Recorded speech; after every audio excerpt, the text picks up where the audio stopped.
Hello, அஸ்ஸலாமு அலைக்கும். திருநெல்வேலி ஹல்வாம்மா.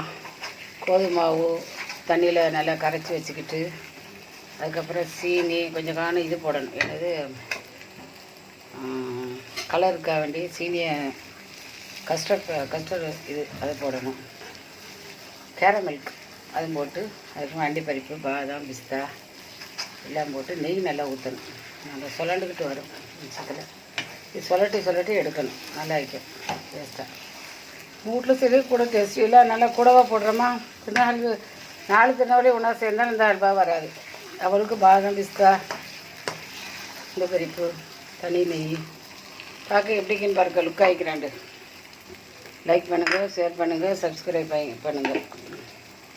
செஞ்சுக்கிட்டே பேச முடியல, சூடாக்கி ஒரு ஆளாக எடுக்கிறேனால அந்த வேலுக்குன்னு வந்து ஓடுறேன்.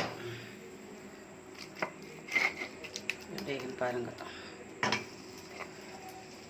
அல்வா. அஸ்ஸலாமு அலைக்கும்.